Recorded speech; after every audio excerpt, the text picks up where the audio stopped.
Thank you so much for having us back, you guys. We're always really excited to come back, and especially to present to this club. And we agree that it also does feel like home.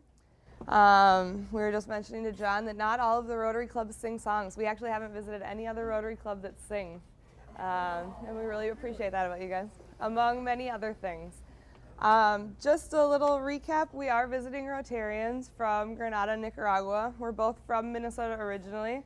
I am from this community, and I have been to Treehouse when I was a teenager, and I have a lot of friends who participated in Treehouse and went on a big trip to southern United States, maybe Georgia, Tennessee, something like that. Arkansas, yeah, definitely. So we're really excited to be back in our own community and to give you guys an update of the work that we've done in the last year. The name of our project is a completely volunteer project called Future Roots. Future Roots is an international project bringing educational and artistic opportunities to impoverished communities and educators in Nicaragua. Also aiding in the implementation of several health initiatives aiming to improve the conditions and quality of life. So last year, you guys donated $888 to our project, and with some of that money, first of all, you paid our dues in Granada, Nicaragua, so we could continue to be Rotary members there. And $400 went to this cabinet here because before, this is in the school where we work, before all teachers were carrying all of their materials on their back to and from school every day. So they asked for a cabinet, and you guys were generous enough to donate the money so that teachers could now leave their things locked up safe in the schools. So thank you for that. Yeah, clap for yourself. That's awesome. And you donated $50 so that we could buy a speaker so that we can use music in the classroom. We have very few resources, and using music is one of the most fun educational things that we can do. We realized that a CD player wasn't actually what we needed because a lot of times we don't have electricity in our school. So we ended up buying one of these. It's called an Echo Bluetooth speaker, and we can wirelessly connect it, and it's rechargeable. So we put the money towards that, and it's been working really well. It is waterproof and indestructible, which are two really important things that all of our resources in Nicaragua need to meet that test. So this is us giving a presentation to a group of teachers, and we use it there, and we have it in the classroom. It's in pretty much every single picture that we've taken all year because it's always up. So we thank you a lot for that, and we're hoping to go back and buy some more of these same speakers so that other teachers can use them too. So one of the hardest things for me to explain while I'm back here, or hardest to articulate, is how different the schools are in Nicaragua. I think every time we come back, we'll just try again, and then by the end, hopefully we'll all have a good idea. We don't have running water. 50% of schools in Nicaragua don't have running water, which means that our school is really dirty because it's a really dusty place, and it makes it really hard to take care of materials, really hard for kids to wash hands and for us to prevent spreading germs, hard for us to flush toilets if we have flushing toilets. A lot of the schools we visited or worked at just have a latrine, just basically a hole in the ground. A lot of times the doors are broken, so you have to have somebody else come and hold the door. Very crowded. We don't have enough schools, we don't have enough teachers, we don't have enough desks, a lot of that. And very little learning going on. There's a lot of memorization, copying, and repetition. This is what their educational model is still built on. Ours used to be more like that, and we've come a really long way. And so one of the things that we like to do is to try to implement the things that have worked here that we can do there. And we've had a lot of success. So this is just an example of how bad the school system is. I have two concrete examples. This is from the textbook that all of the 4th, 5th graders are using in Nicaragua. This says that the vagina is the ovary and that the ovary is the vagina. And this is what all of the girls are learning about their bodies.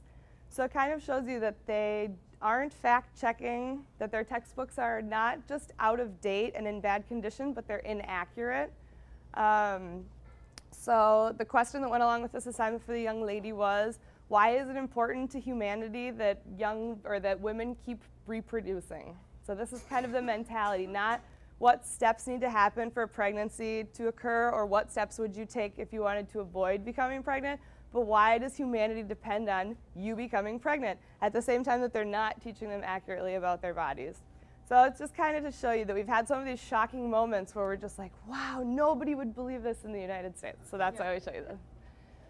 And then as far as lack of resources and they're like relying on copying things, this little boy's homework assignment for the day was to copy the periodic table of elements by hand. So he's been standing up doing this for I don't even know how long. He's got a color coding system. He's using a stencil. He's working so hard, and there's very little educational value in having a kid complete a task like this, you know. And photocopies in our mind aren't that expensive, but there they really are. And for a teacher who has 40 kids in her class, one photocopy is a lot, and she has to pay for it. And she's also, you know, living below the poverty level as a teacher, so it's not really an option. So just kind of another snapshot of just, oh, why are we doing this? So this is the school that we've been working in all of last year. It's in a smaller community. Last time we were here, we talked a lot about Pantanal, and we still work in Pantanal. Pantanal is a big community of 11,000 people with schools that have 600 kids in them. We've also been invited to work in this school, which is in a smaller rural community. And this is what the preschool room looked like when we got there. These are all the materials that existed in the classroom, except there was also a garbage bag filled with broken toys. And the kids would put their head into the plastic bag and take out, you know, half of a dinosaur or things. But there was also garbage in the bag because it was a garbage bag. So this was the first day of school. That's Lucy in the middle. She's the teacher. She's 20 years old. She is a volunteer teacher because the Nicaraguan government doesn't have enough money to pay a full-time preschool teacher in this community because there's only 16 preschoolers. There isn't a full class of 45 of them in this community, so they wouldn't pay a full-time teacher. So Lucy has no experience, no training, but is a wonderful, wonderful person, loves kids, and is willing to learn. So when they invited us here, we couldn't really pass up the opportunity because this whole entire community, we know that early childhood education is so, so important to the success of children's education. And we can't squander the opportunity to start working with these little kids right now. So we went in and came up with a routine. That's the first kind of most important basic thing in a preschool is you have a routine. You put your backpack on a hook, you look for a chair with your name on it, you play for the first, you know, however long, and then we have circle time and we sing songs, and that routine just gives kids a good feeling about school and that they know what to expect, and things that here are just totally, totally normal and accepted that have never been done there before.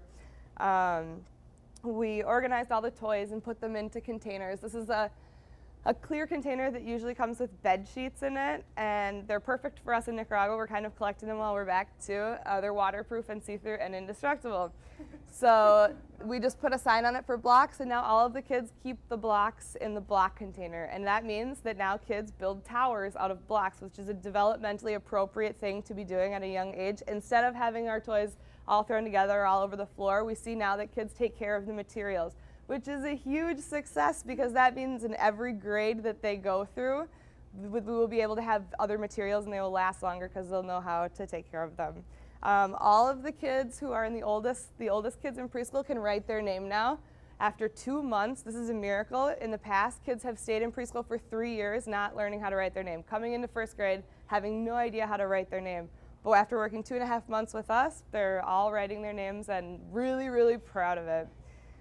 We've created a violence-free zone in preschool, which was sparked by a parent coming in and beating her child with a stick in front of me. It was his first day of preschool. It's this little kid in the green shirt, Felix, and he was sobbing, didn't want his mom to leave. He's 3 years old, also very normal the first time you were brought to school, and so she was yelling at him, hitting him. Then she went outside and got a little stick and came in and started hitting him in his legs right in front of us, which sparked us to write a sign that says we don't hit in preschool and to create a violence-free zone. So now the kids don't hit the kids, the parents don't hit the kids, they know that the teachers have never hit the kids, and they really respond well. If someone does forget the rules and hit, which is actually kind of common in preschool, all the kids run up and say, "Oh no, we don't hit, we only touch like this," and they really touch nice, that kind of a thing. So they really responded well.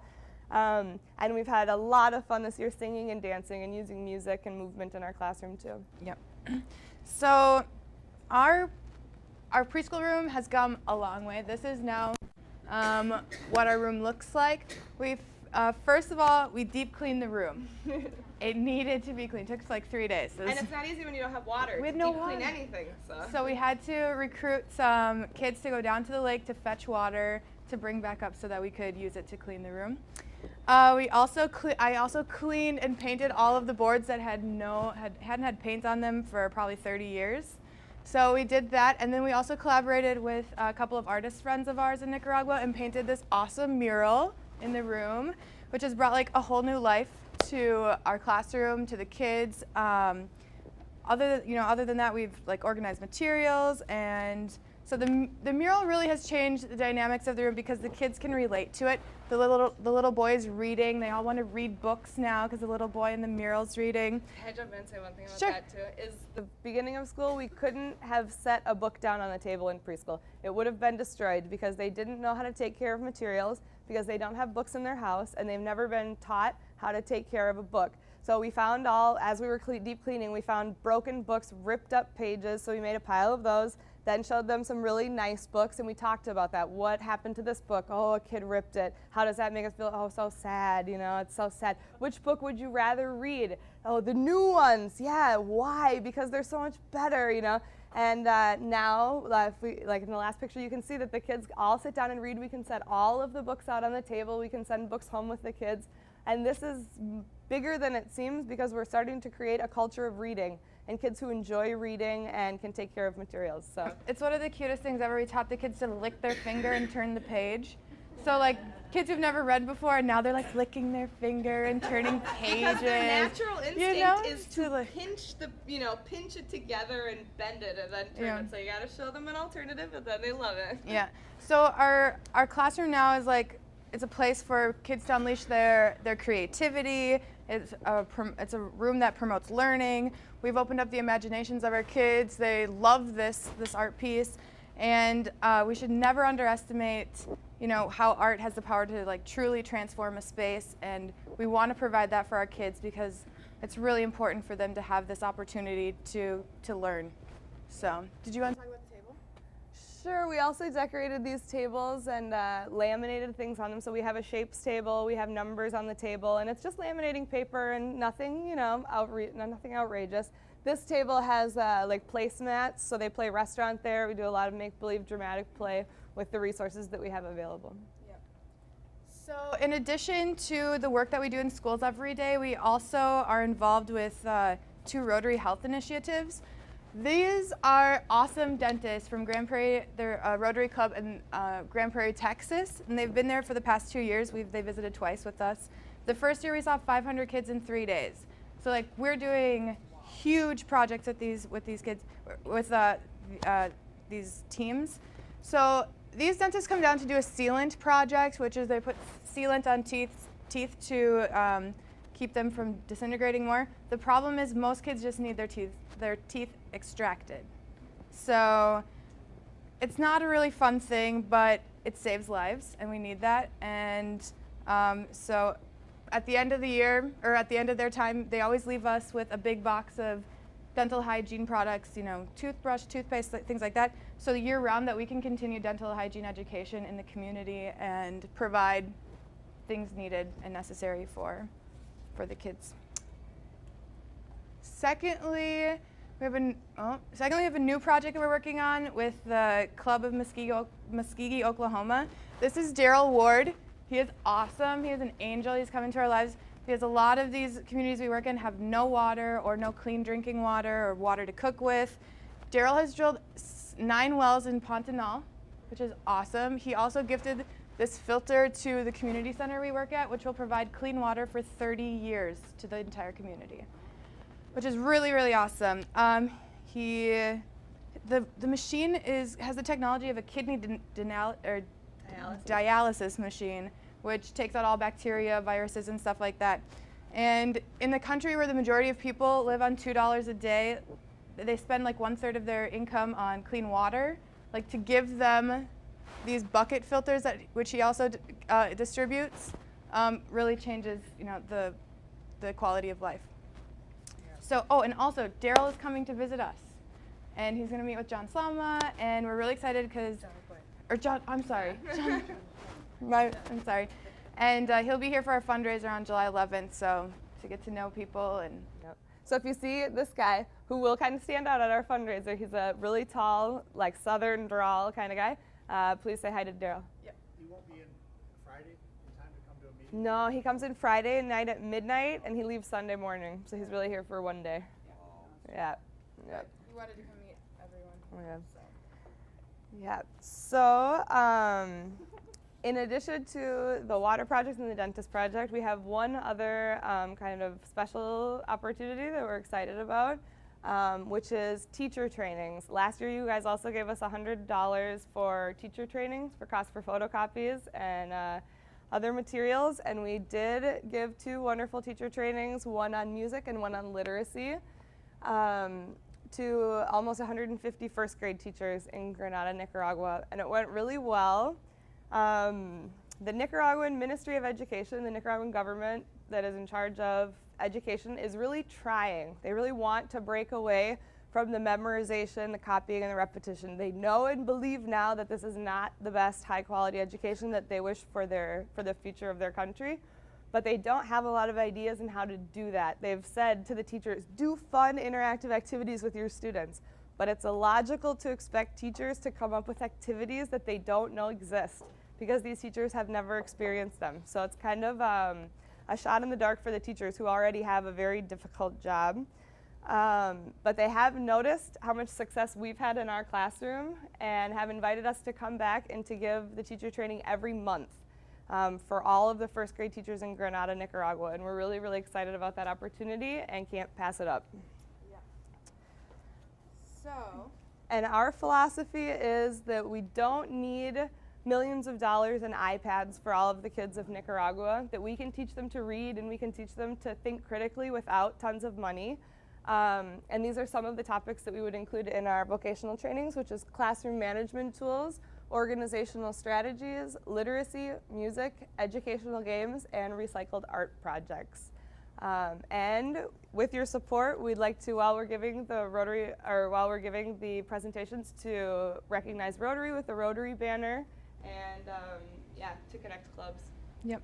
So, like she was saying, we can't pass up this opportunity to work with these teachers. Not only have they invited us to work with the first grade teachers, but also preschool teachers if we're willing to.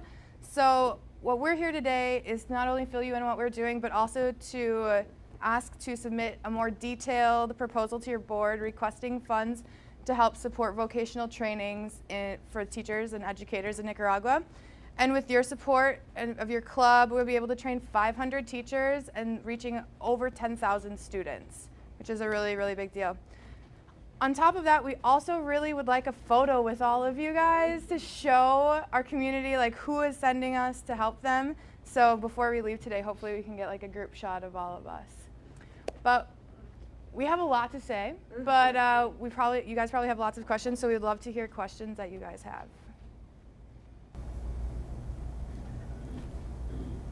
Yeah? Okay, what's the most amazing thing that you've seen? Okay, I think the most amazing thing that I've witnessed when I was there is I do a lot of art with kids who have really never done art before. So we did leaf rubbings with just a leaf, a piece of paper, and a crayon. So first we went out and gathered leaves, and we came back and I showed them, I put the leaf down on the table, I put the piece of paper over it and showed them, and they looked at me like I was a magician. They were like, Even the adults. Even the adults, teachers, they had to do this. They're looking at it how did you do that? When you, and that's not something that is just a one-time thing that we see. It's all the time. When she did their handprints on the Mother's Day card, painted them and did it. Wow, they were my hand. My hand is on that piece of paper now, and just looking at it, I love that kind of stuff. That's It's my favorite type of And thing. for me, it would be the transformation that we saw in the classroom in such a short amount of time, because I always knew that I could do this, or thought that I could, that we could see this change without needing a ton of money, and then to just see it be done, and to see kids learning, and to see kids playing appropriately, and to see them all getting along and stuff like that. In 2.5 months, it was already like, I mean, a different classroom altogether. So that for me to just, yeah. What is the communication like? I mean, I'm assuming that they speak Spanish. Yeah. And are you guys fluent in Spanish? Yeah. So you Yeah. communicate in Spanish? Yeah. Yeah. All the teacher trainings we give are completely in Spanish. Every single thing that we do is in Spanish. Yeah. So did you guys just become fluent in Spanish by your experiences in Nicaragua? Well, I did. She did. I did. I was only planning on being there for a year, and we're going on year 3 now. So, but yeah, I did. But Jamie's been I speaking had been studying for a Spanish long time. since college. I had studied abroad. I had been to Nicaragua before. I had worked in Minneapolis public schools as a literacy specialist with Latino kids, so I had already spoke really well. But it's different every time you go to a country, because Nicaraguans have their own vocabulary and their own, you know. Like when Try to use any English in your classrooms? There are English opportunities both at the community center that we work at and at the school that we work at. There are English classes, and we just don't teach them.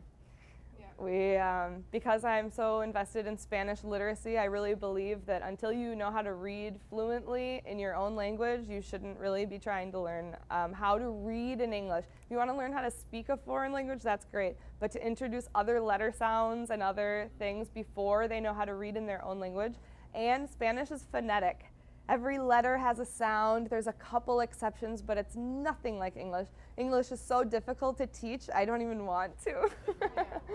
But it really does help their opportunities in this community if they learn English. You know, tourism is one of the best industries in Nicaragua. So yeah, technology and learning English are things that really, really help. But also learning how to read in your own language, you know, it's kind of the first hurdle. Yeah. I just want to say how grateful I am for the work that you're doing, and also we talked. This young lady talked about the Rotary and seeing, you know, as a community and a family, and the connections that you're making with another program with Amy here, Yeah. with Days for Girls, Yeah. who came in Yeah. presented, and that you all are taking 100 of the kits that are made by the New Hope chapter of Days for Girls, the feminine hygiene kits, Yeah. back to Nicaragua with you. And I think the connectedness that we have in Rotary, from program to program and activity to activity, And from state to state and from is country really, to country. is Yeah. really awesome. And I thank you for doing that, and it makes me feel so proud, quite frankly, to be a member of not only of Rotary, but of this Rotary Club. Yeah, we feel that way too. We really do. And we'd really like to thank John LaPointe and Jim, because they have actually been helping us and mentoring us for years. The first time I met with John was probably 7 years ago. So we really, really thank you guys for always taking time to meet with us and for giving us this space. And we love you guys. Back to Nicaragua. What's a typical family do to make a living, and what's their economy like? And they're the second poorest next to Haiti. Could you explain that? Yeah. Yeah. So most families live on like $2 a day. Some people work as vendors in the market selling vegetables or produce. A lot of people don't work. The economy is pretty bad. A lot of Construction jobs, yeah. Teaching. Because they still hand lay all of their roads are all like hand laid brick, so you see a lot of like physical, really hard labor that people are doing outside in the sun. Yeah, they also have something that's pretty popular called the Informal Economy, which is everybody just kind of helping each other out. And I have a mango tree, so I have way more mangoes than I could ever eat. But you have another kind of tree, so we're going to share all of the things that we have. There's a lot of, you know, teamwork, I would say, going into it. A lot of families pool together their resources. You know, if I lived with my parents still in Nicaragua, I would be contributing. I would have to work and I would have to pay, and everybody pools their resources together. Yeah. I would say you live with your family most of your life, so Yeah, you might you build don't on move your out. own room. Yeah, you don't move out. You just move Around, yeah, you just keep like adding a room. Yeah. The room that I rent in Nicaragua, I don't know, I feel like when I go back after being here for 2 months, I'm gonna go back and there's gonna be like another room that the dad has built, you know, like last year he built like a closet to keep things in, and he's just always building on, so. When are you guys back again? Next May. We come back, oh, do you mean we go back to Nicaragua? Yeah, when are you going back? At the end of July. At the end of July. Yep, and then we'll be there for 10. And then next time we come back, we'll be here for 4 months, which is double any of our other trips. We've always come back for 2 months, and it's never quite enough to get done all of the things that we hope to. So next time we come back, we'll be back from May through the beginning of September. What's the school year? And it starts in February and goes through the end of November. So they're off December and January. So it's their Christmas break, but it's also their summer vacation. Yep. So it's all kind of in one, which is nice. But like I'm missing school right now, so that's we could never stay. So what are the educational opportunities for the kids, your kids there after they leave your school? Well, in the rural community where we work,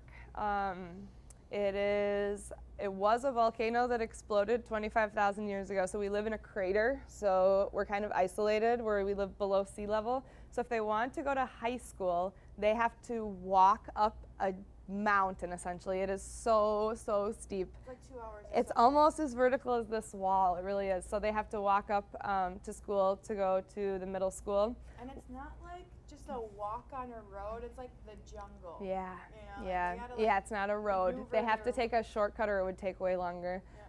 We do know of a really great community program there that offers scholarships for the kids to go to a private school, and that costs around $300. And they're currently sponsoring 9 students, which is, because it's a small community, all of them that could have gone to middle school are all going, and it's the first time, and they actually get to go to school and come back in a taxi. So now these kids who before were always kind of judged as different and living way out, you know, in the country or whatever, now they show up really like luxuriously in a taxi to school and get taken back. But we have really high expectations that they, you know, keep their grades above an 80 out of 100. So the reality that, okay, most kids are going to go to college, you know, we prepare for kids to go to college here in the United States, does not really exist in Nicaragua. And that's the reason why we work with young kids, because what we really want is for them to be able to read before they get to 5th grade, because 50% of them will not move on past 5th grade. Yeah. So it's really important for us to have them the ability to read before they drop out of school. And there are some that do go to college, even in the rural area, but you really have to be very dedicated. And even going to college there doesn't mean you're going to get a great education, and it doesn't mean you're going to get a job.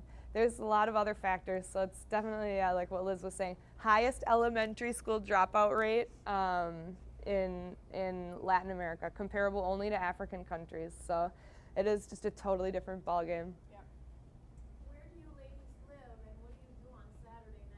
Okay, Yes. I love that question. I like that. That's a good one. So I've been renting a room from a Nicaraguan family in Granada for over a year now. It's really great. There's 8 of us in my house. We all share the same bathroom, tiny little kitchen, and but I love it. I love my family there. They're wonderful people. They're an exceptional family that I've lived with, and they've helped a lot. Right now I have like 300 of those bucket filters in my room. They're storing while we're gone, and but then also I live in a volunteer house, a collective house that has volunteers from kind of all over the world. We started with 3 Germans, then they left, and then some French girls came. Yeah, just a collective house. And Saturday nights. well, okay, Jamie and I have this problem that we can't stop working when we're there. So we'll be like, okay, so this Saturday we're not gonna do anything. We're just gonna sit in our chairs and look at the beach. Because and the last 2 weekends we worked right through. All Yeah. of the cleaning and everything that happens in the preschool room has Gotta to do it on happen the when they're weekends. not there, when the kids aren't there, which leaves, you know, evenings and weekends. Yeah. So we just knocked it out. We just worked way too hard, and we're like, we're not gonna do anything this weekend. And then next thing you know, we're like walking down the street to go get the keys from the professor or Yeah. from the teacher to like go to the school and just clean. Yeah. Yeah. Organize or in just the, create in things. the rural community where we live, there is nothing to do. Everyone goes to bed at 8 o'clock because they get up with the sun at 4:30. And I'm on that schedule now. I'm definitely, school starts at 7, you're up really early, there's roosters crowing all night. Well, and it's also different too because it's 12-hour days in Nicaragua all year round. So sun up at 6, sundown at 6. So at like 7 o'clock, I'm ready for bed. Oh yeah, you are so tired. And you're exhausted. And you're outside all day. We have to walk a mile everywhere we go. Everywhere we go is a mile downhill and then a mile uphill. So we get a lot of exercise, lots of stairs, lots of... Nicaragua doesn't have Nicaragua and the United States do not have exactly a friendly relationship on the international political level. Sure. Does that tension between our two countries have any impact on the work that you do at all? Absolutely not. Since the first time I went to Nicaragua, I was just amazed at how people there are really able to separate the people from a country from their government over and over and over, because there's a lot of misinformation still floating around Nicaragua about what happened and what our country's involvement was. And I sometimes like to clarify how the things actually went down, and a lot of them haven't heard that before. And it always ends up with them saying, don't feel bad, don't, it's not you, you weren't born, it wasn't, whatever. And then this is what I've heard. We understand how it feels when a government doesn't represent the people, and that's why we did what we did. If you don't know anything about Nicaraguan history, I would recommend looking into it. It's very fascinating. Yeah. What is the total budget for your project? For the next year or total? Yearly, like Yearly. everything that you do. Yeah. Okay, so we live on $35 a week. So we just have to raise enough money for us to live on $35 a week for 10 months. So that's usually our budget. Yeah. And we do that by having this awesome fundraiser. So every year we have an annual fundraiser at Palmer's Bar with live music and food, and our family and friends come, and through the generosity of our family, friends, and personal contacts, we're able to raise enough money to live on $35 a week for as long as we're down there. My mother is very generous. She doesn't want us to find the cheapest place we can to live down there. That was one of her fears, that we would end up in the worst place, and she was right. So she helps us with rent. So we're left with the other costs of transportation, food, and things like that. We've raised a total, I think, since we started, of maybe $7,000 or $10,000 total. Yeah. So it's a very minimal. It's kind of our belief is that it has to be sustainable. The things that we do in Nicaragua, we don't need to buy a lot of things because they'll never be able to do that when we're gone. We have to really try to use the resources that they have available. And then so our Rotary Projects, this year our goal is to raise $10,000 for all of the vocational trainings that we want to do for 10 months. And that would be a training every month with the Ministry of Education, and then we want to start another just like a community, there's this awesome space, and we want to start having gatherings of educators, teachers and stuff, and having forums talking about education, talking about what we can do to improve things. So that's another thing. So we're visiting clubs and we're asking everyone to give what they can and hopefully raise the $10,000 we're looking to raise this time around.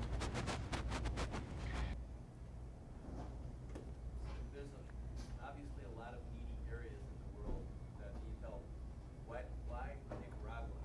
How did you get initially involved in this? I had first been to Spain, and I really liked it. I had been there twice, but I didn't want to keep going back to Spain. I wanted to go to a different country, somewhere in Central or South America.